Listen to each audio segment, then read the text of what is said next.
This is my plane crash.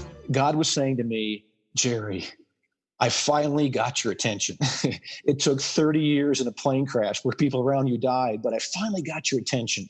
And now that I do, I heard from him, I want to tell you about my son. And most importantly, I want you to spend the rest of your life telling other people about my son. That was the moment it really hit me. All right, maybe that's why I went through that plane crash. So I can share this story like I'm doing with you right now, share the story, have an impact on somebody, especially for eternity. I think that was God's communication to me. And again, it hit later than a year after the crash, but when it did, it hit very hard for me. Welcome to Along the Way. I'm John Matarazzo, your host and fellow traveler. Thank you for joining me along my way as I try to become more like Jesus every day. For this episode of Along the Way, I'm joined by Jerry Schemmel. And yes, you heard that right. He survived an airplane crash. It was truly a miracle that he survived at all, let alone that he rescued a baby from the wreckage. You'll hear him share his Along the Way story in this episode. If you feel like your life is crashing and burning and you need some purpose, then you are going to enjoy this episode. I'll get to our conversation in just a moment, but I want to thank you for listening to Along the Way. I hope that you like what you hear and you'll subscribe. You can connect with me online as well. All of my socials and contact links are in my show notes, and you can check out all of my episodes at my new website, alongtheway.media. I would love to hear from you. I've also started a Patreon page for people who want to help me continue to put out these Along the Way episodes. If you'd like to become a Patreon supporter, simply go to patreon.com/alongtheway and select a level that you'd like to support this show at. The link to become a Patreon supporter is in my show notes as well. This episode is sponsored by Crave Frozen Desserts, which is by far my favorite ice cream. And this week I recommend his Banana Oreo, which is a wonderful twist on your classic cookies and cream, but with banana ice cream. It's amazing. You've got to try it. If you're in the Pittsburgh area, then you are in luck. Crave Frozen Desserts is open from 1 p.m. to 9 p.m. Monday through Saturday, and they are located at 751 Pittsburgh McKeesport Boulevard, Trevosburg, PA 15034. I'll put a link to their Facebook page in the show notes, and tell them that you heard them from Along the Way. Along the Way is honored to be part of the Charisma Podcast Network. You can find tons of spirit-filled content from their over 100 podcasts. Go to cpnshows.com to see the full list and latest episodes. I'm also doing a Monday through Friday news story for the Charisma News Podcast of the Charisma Podcast Network. There are new episodes of Charisma News Monday through Friday. And now, here's my Along the Way conversation with Jerry Schemmel. Jerry Schemmel, it's good to have you on Along the Way. Thanks so much for allowing me to interrupt your moving to see that you're moving from one house to another. You know, this is kind of an interesting time that we're in right now with the coronavirus. Everybody's kind of stuck in their houses, but you're moving from one house to another. What was going on in your mind as all this is happening with you? Yeah, well, first of all, John, my timing has never been great. So to move in the middle of a pandemic is just typical for me. I lost my job doing the Rockies in January, decided to move, and we had been talking about doing it anyway. And so we decided to put our house in the market. And then this whole pandemic thing hit. I mean, when I lost a job middle of January, we hadn't even heard about coronavirus other than a little bit from China. And it just grew and grew, as we all know. And now we're here in the middle of it. And our realtor said, hey, keep going. If somebody wants to buy your house, they stayed in the deal. We found another place we wanted. So it all worked. This is crazy, John. How about this? I might be the first person you know that bought a house without looking inside it. We did that. The rules were you couldn't get inside a house to see it. So we did it by the pictures, and it turned out fine. Oh, wow. That's pretty crazy. Well, Jerry, we met about 2 years ago, I think, whenever you were a guest on the RealLife program. And as you mentioned, you were the voice of the Colorado Rockies, the baseball team, and you have a great history in broadcasting. But you weren't on the RealLife program with me to talk about broadcasting. You were talking about something else that you have done, the race across America. And I was blown away by the movie that you put together about your journey with that. And kind of as a way to talk about your story, let's kind of start there. How did you get into biking, and how did you decide that that's something that you really wanted to attack, going the whole way across the country? Yeah. I'm sure you're going to get to this too, John, eventually, but I survived a plane crash in 1989. And, I needed something physical to kind of grab onto. I thought it was part of my recovery and therapy. And it was, running was great, but I really enjoyed cycling. I'd been a triathlete early in my life and really enjoyed the discipline of cycling. So I got back on a bike and it just felt good, just felt therapeutic and healthy. And so I started riding and doing some races, and I had this idea to ride across America, not race, but ride for charity. And I did that. I took pledges for every mile that I rode, did that twice. And then I always had in the back of my mind this race across America that I heard about called RAM. And I thought, man, that's really hard, 3,000 miles, and you got to do it if you're a solo racer in 12 days or less. That's 250 miles a day. It's really hard. Let me do it as a relay member first. So in 2015, what you're alluding to, I did it with a partner, a Race Across America, 2-man relay team, which we won, and we did it in 7 days. We averaged over 400 miles a day. And it was extremely challenging, but at the same time, extremely rewarding. So is this like a race kind of like, when you think of bicycle racing in general, I'm thinking like the Tour de France, where there's a whole bunch of riders that are going on this crazy course all at the same time, though. Is that what you dealt with too? Like there's a definite starting time and an end time? Absolutely not. There's a stage, they call the Tour de France stage races. So you race one day, 100 miles, whatever it is, and then you stop and you stay in a hotel and you go on the next course. In our case, it was you take off and the clock is running. The clock never stops until you finish in Annapolis, Maryland. So it was pretty crazy, even with the relay teams that spread out really quickly.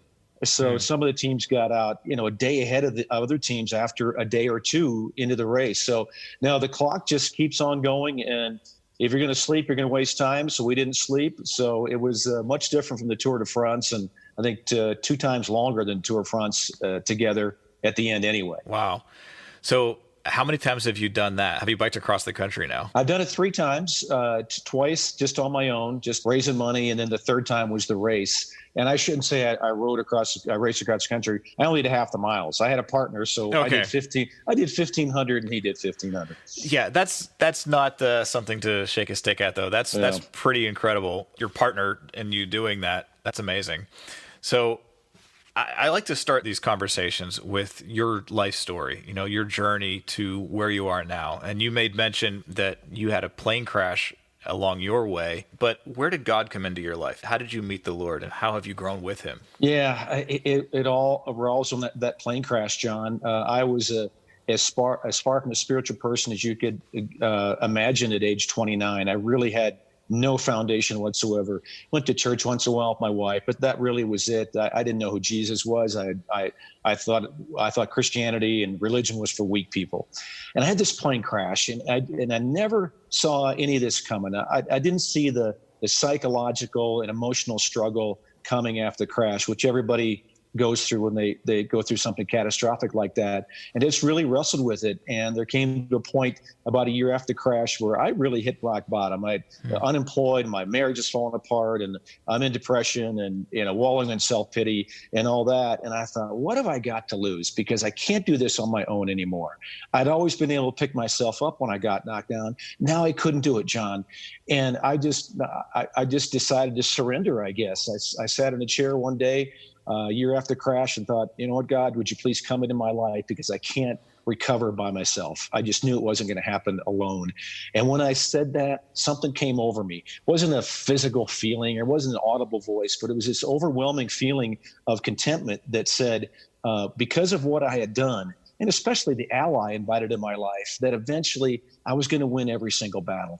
And a couple of weeks later, I decided to make the greatest decision I ever made. That was to accept Christ as my Savior. So it took a plane crash. It took 30 years in a plane crash to get me to that point, but that's where I'm at now. Wow. So when you say plane crash, most people don't think that there could be any survivors at all. And I've heard of people that have, survived a plane crash where, maybe the plane just had a flat tire or something like that. And it's not what you would think of as a plane crash, but you had more of the dramatic plane crash experience. How did you survive that? That's a great question. That's one I've been trying to answer, John, for almost 31 years. When you add it up physically, mechanically, scientifically, it really doesn't add up, because when a jumbo jet that we were in, a DC-10, loses hydraulics. You're not supposed to be able to fly the plane. But somehow this cockpit crew miraculously got us to Sioux City, Iowa after 45 minutes, and there were 300 people on board. And they tried to simulate these conditions in a simulator, and every single time the plane crashes without any survivors. So to answer your question, I don't know, other than to tell you it was a miracle. When you see the videotape of the crash, you wonder how anybody could have survived, let alone almost 2/3 of us. So I chalk it up as God's work. God has a hand on that plane for sure. And you actually got out of the plane, but then went back in to rescue somebody, correct? Yeah. I got outside the plane and I heard a baby crying and just jumped back in. I didn't think about it. I didn't weigh any of the risks. It just sort of happened, and didn't have to go very far back in the plane, and grabbed a little baby. She was 11 months old at the time, and just shot out the plane the second time. Wow. And was the baby able to reunite with their mother? Yeah, crazy. They were all sitting. There was a family of 5, the baby and then 2 older brothers who were 5 and 7, I think, and the parents, family of 5, all survived the crash. Oh, wow. And none without any serious injuries. And they're sitting right behind first class. They're in row 11. I think first class goes through 9 rows, and almost everybody in first class got wiped out. They all died. So this family of 5 survives just 2 rows away from where everybody died. Wow. And where were you on the plane? There are 37 rows, I think, in a DC-10. I'm in row 23, and I'm in the middle. So I'm about halfway back. And I don't know if you have the DC-10 configuration, but there's 5 seats in the middle, and then there's 2 aisles, 1 on each side, and then 2 on the outside. So I'm in the middle of that 5-seat section. Wow. So you got out and then heard a baby crying somehow through all the, I'm sure there's still a lot of noise and chaos going on, but you heard this voice, or you heard this cry. That just kind of reminds me of how God hears us crying out to him, and he's so faithful to come and rescue us whenever we do call out to him. And it took you a little bit of time before you made that cry out to the Lord, but I'm so glad that you did. So how did you end up in broadcasting? I got a degree in journalism, broadcast journalism, and I came out of college and could not find a job. I wanted to do play-by-play. I wanted to do games, and those jobs are really hard. They're scarce. They're hard to get and keep. And so I couldn't find that job. And so plan B for me was to go to law school. So I went to law school, got a law degree. And while I'm in law school, of course, I found a part-time broadcasting job. So I did both for a while. And then I did high school games part-time while I was practicing law, and then I did minor league basketball. Got a big break in 1990 when I started with the Minnesota Timberwolves. They were looking for somebody who could do TV and radio, and I'd done minor league basketball, and they needed somebody right away. So I got a big break there. I did 2 years there, and then 18 with the Denver Nuggets, and then 10 with Major League Baseball with the Rockies. So very, very fortunate. You know, a 30-year career, 20 in the NBA and 10 in Major League Baseball is, gosh, you know this. You can appreciate it, John. That's every young guy's dream. I mean, every young broadcaster's, that's like, man, how can you ask for more than that? Just totally blessed. Yeah, there's something about listening to a baseball game on the radio that is so heartwarming and nostalgic. I mean, you might not see what's happening in the game, but the voices that you're listening to really become near and dear to your heart, like a dear friend. No question. Because you're sharing all these amazing stories that you've experienced throughout the years, and just the color commentary and things like that. It's just like you're listening to 2 great friends just talking about life, and then there's a baseball game that seems to be happening. Isn't baseball just made for radio? It absolutely is. They are meant for each other. And, you know, it's a great point. People think you just get on there and do play-by-play. You can do that in basketball and get away with it, but not in baseball. And I used to listen to Vin Scully a lot, John, and I actually charted what he was saying once in a while. 1/3 of what he said was play-by-play. 2/3 was stories. And that's baseball. You know, that's what it's all about. You bring the listener in, and you identify players with listeners and listeners with players, and you just try to tell their stories. And that's so important about telling people's stories, and because we all have them, and sometimes you got to pull them out of people, which is one of the things that I love doing, and working as a TV producer, helping people tell their stories. And now with this podcast, I like to just listen to people's stories and kind of see where God was walking with them along their way, and asking questions, and what have you learned in that path? Where did you first realize that being a broadcaster was part of the purpose that God had for your life? You know, I think it was probably later on after I became a Christian that I really realized what a great platform I had. I think when I really started thinking about broadcasting was my junior year in college, when I played baseball in college, and every baseball player's dream is to make the major leagues. And I realized I wasn't good enough. And I thought, well, that'd be the next best thing to being a player, be a broadcaster. That'd really be fun. So that's kind of when I think I just kind of got the appetite for it as like a 19 or 20-year-old. But I think really realized that it was God's work after the plane crash, and then into broadcasting, into the NBA. And I found out it's just such a great platform. It can be difficult to share your faith and to have an impact on people in this business, as you well know, but it's also a great platform. There are many, many opportunities to just keep going and share and live God's destiny. Yeah. What's your favorite part of being in broadcasting? I think it's like a lot of things in relationships, especially in baseball. You see the same people every day for 162 days, and you just become really close to them. And you share a lot of stuff, it seems, and people share a lot of stuff with you when you see them every day. I mean, during the season, other than sleeping with her, I never saw my wife as much as I saw my broadcast partner. So you just get really close to people. And then when you do that, you have a trust that you can have this relationship with and have an impact on somebody.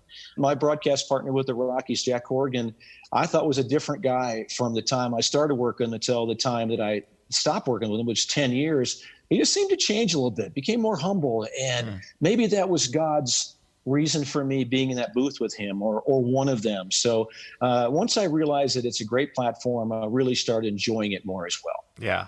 What are some opportunities that you've really enjoyed that have opened up because of being in broadcasting? Yeah, I think the biggest one was I led the Bible study for the Rockies players and coaches on the road. Once a road trip, we would meet for a Bible study, and I was flattered to be asked to do that, and I did the same thing in spring training. I think that was probably the most enjoyable for me, was to have a bunch of guys trust me to lead them in a Bible study.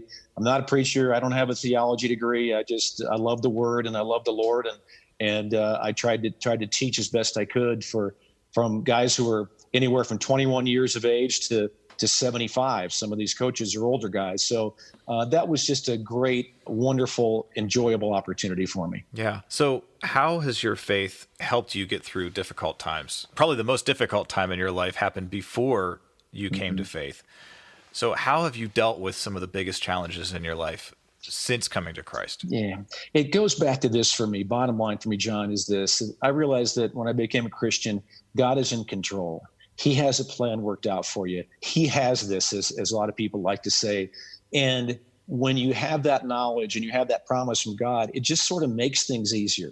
Is it something that allows you to avoid trouble? Absolutely not. You're going to have that. You're going to have plane crashes. John, you have a plane crash. I don't know what your plane crash is, but you have. Everybody has their own plane crash. Might not be as bad as I went through. It might be worse than I went through. I don't know. But like you said at the outset of this podcast, everybody's got a story. And I realized that. And I think when you realize that everybody has a story means that God has a plan for everybody, it takes the fear away, for me anyway. And it just sort of helps me get through the troubling times. That's good. Taking that fear away. I know in our world today, I hope that people years from now listen to this podcast again and they're encouraged by this. But right now we're in the middle of the coronavirus pandemic. And to me, fear seems to be a bigger issue than the virus itself. And overcoming fear by the blood of the Lamb and the word of our testimony, I think is really important.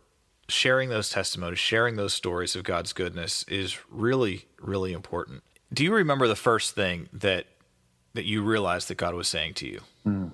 I think it was, about, as described earlier, a year after the plane crash. And I surrendered to him and gave my life to his son. And it hit me a little while later, John, that this was what God was saying to me. And I realized it later, not at the moment, but I realized it later. This is my plane crash. God was saying to me, Jerry, I finally got your attention. It took 30 years in a plane crash where people around you died, but I finally got your attention. And now that I do, I heard from him, I want to tell you about my son. And most importantly, I want you to spend the rest of your life telling other people about my son.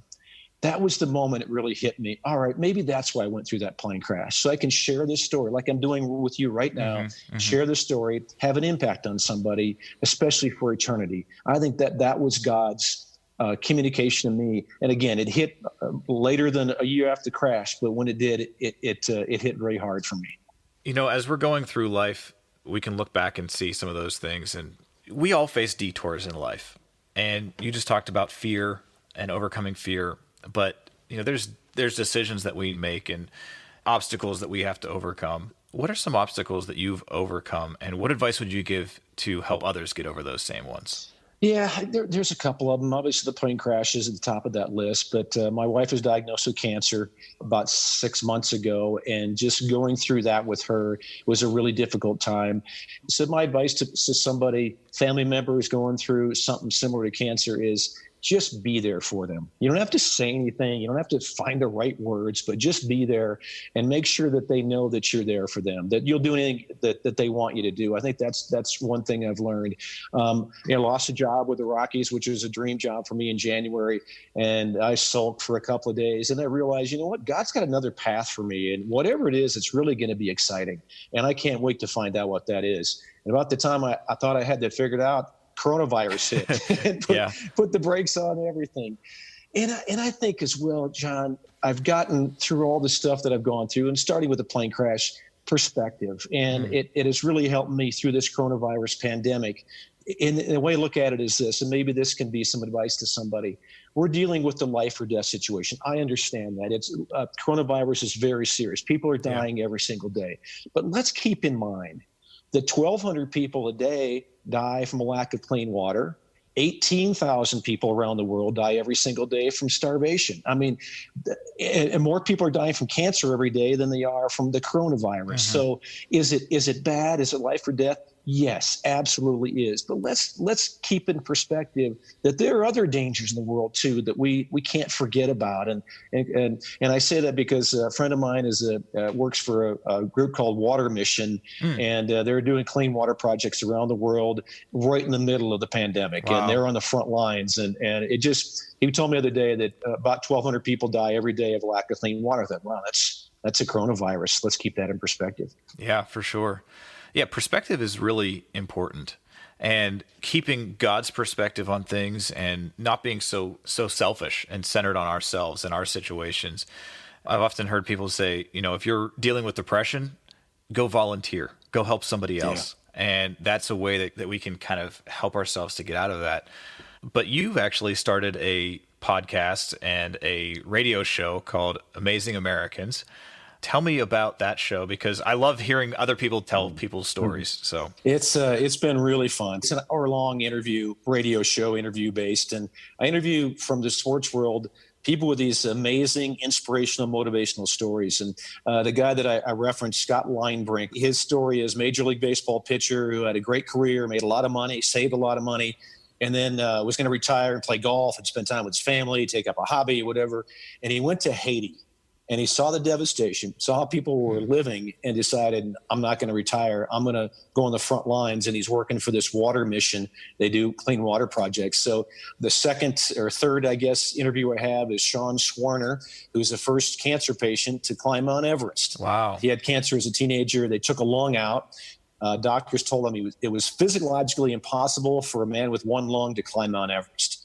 And he didn't listen to him. And he climbed Mount Everest. And Dave Dravecky, you might know his story. The pitcher lost his left arm. He's going to be a guest.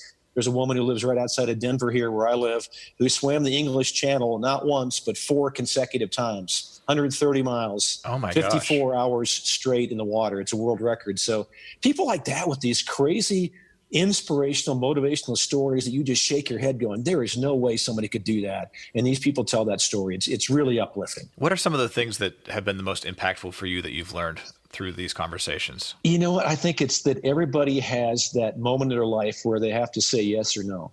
That one moment where things can tilt one way or the other. And Dave Dravecky's story is that way. And and Sean Swanner, he could have listened to doctors and who told him you shouldn't even try Mount Everest, but he decided, no, I'm going to try that.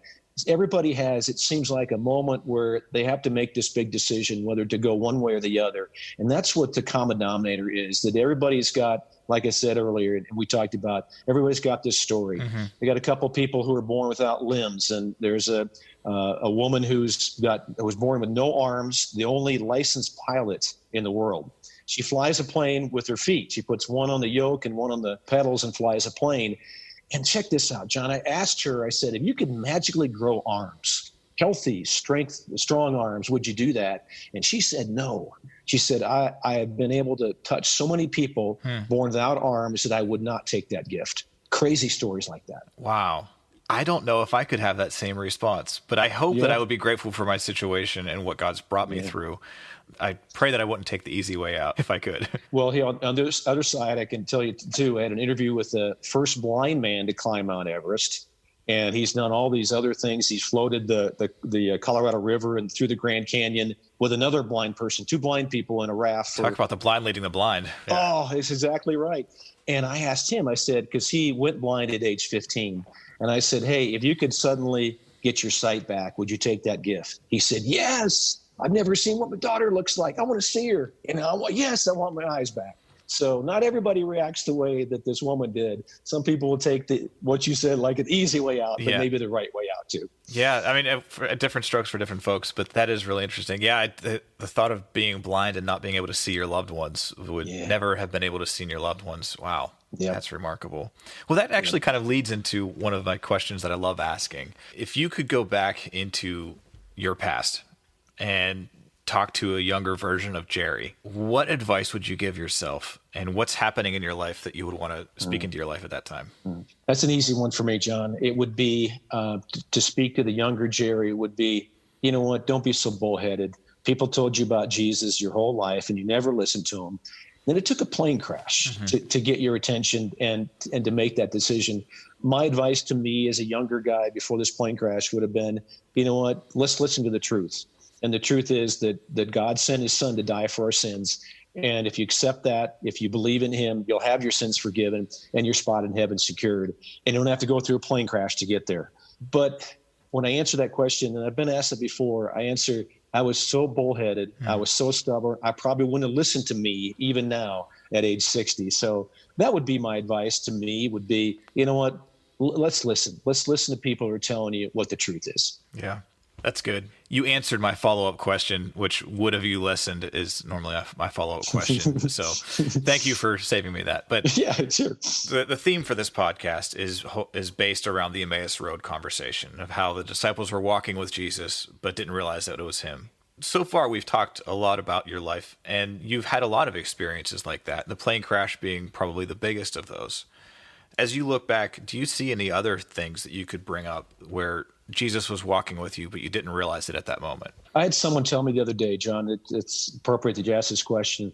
And I was talking about the 29 years before in my life before I became a Christian. I thought, I just feel like they're wasted. I just wasted half my life almost. And this person said, no, God doesn't waste anything. He was walking with you for 29 years. You just didn't know he was there. Mm-hmm. And that's what you're getting at too, is the disciples were walking with Jesus, didn't know who he was or who was with them. And that's the way I felt about my time before becoming a Christian. It wasn't wasted. None of this time is ever wasted because it was always used by God, no matter what I went through, whether I was listening to him or not, knowing he was there or not knowing it. He didn't waste any of that. He used those 29 years to make me the person I am today. So, man, I can identify with those disciples. But at the same time, I think they will tell you as well, if you get to heaven and talk to them, that time wasn't wasted either. Yeah, they still learned along the way, even though they didn't realize who their teacher was. Absolutely. Yeah. Good point. Do you have a life verse that is something that you just kind of anchor to and hold on to in the storms of life? Yeah, you mentioned it earlier, John. There's an old African adage that says, if you want to lighten your burden, carry someone else's. And that's what you're talking about. If you're in depression, hey, go volunteer, go help somebody. It's the best thing you can do. I think between that and physical exercise, now that's me, I'm a fitness junkie, but I think those two are really, really important. But the number one is, you know what? There are people that are suffering just like you are. And my wife says this too. If you put everybody's problems, you wrote them all down, put them in a hat, you would rather take your own than pick someone else's. There's a good chance that you wouldn't want to pick out of that hat. You'd keep your own. So let's keep in mind that other people are going through things as well. Everybody's got their story, and it's not all about you. Yeah. Do you have any Bible verses, though, that you look back to? Yeah, I love Ephesians 2:8-9, and this goes back for me for personal history, and I could set that up. But yeah, please. Yeah, John, for 10 months after the plane crash, I kept asking myself over and over every single day, if I had died in that crash, like everybody around me. Guy on my left died. The woman across the aisle from me died. The little boy in front of me died. And the guy behind. I'm surrounded by people who died in the crash. I'm in this middle of the circle of people, and I came out without serious injuries. And my question was, for 10 months, if I had died in that crash, like all these other people, where would I be today? And my answer for 10 months was, I'd be in heaven. For this reason, I had been a really good person in my life. I had done things for the most part with honesty and integrity, and I was true to my wife, and I didn't make a lot of money, but I gave some away, and I worked with handicapped kids, and I had impressed God so much with the works I had done in my life that he couldn't help but let me live in his house. I had earned my way into heaven. I had impressed God so much. Yeah, you're here. I read Ephesians 2:8-9, and I got turned around. For it is by grace that you've been saved through faith, not of yourselves, but a gift from God, and not by works, lest no man boast.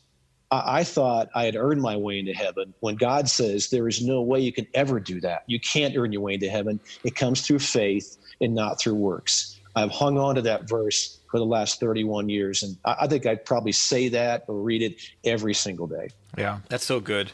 I think we try so hard to be accepted by God, but he's already accepted us. And I love that it's, by grace we have been saved through faith and not of works. God doesn't want us to boast in that. He wants us to boast in our weakness so that Christ gets the glory, so that we know that it's nothing that we can do. Yep. Amen. That's so good. Jerry, do you have any books that you would recommend? Yeah, besides my own? No, I'm just joking. No. I just read so many different things. I think if I was to give advice on a book, I would just say, stay in the Word, stay in the Bible. And I try to make that the second thing I do every morning. First thing is to lay in bed and pray before I get out. And secondly is to not even look at my email or my phone until I read that Bible. And everything else seems to fall into place when I do that. So I got a long list of books. But if I was to give advice for somebody to read one, it would be that Bible. And the great thing about it is you can read it every single day. And it never gets old. That's so true. Now, Jerry, as a broadcaster, as somebody that has been in this industry for a while, and I'm a producer. I don't normally get to do these interviews outside of my own podcast. I like interviewing people off the camera and doing this kind of thing. But how do you prepare for a baseball game when you don't know what's going to happen and you still need to prepare stories?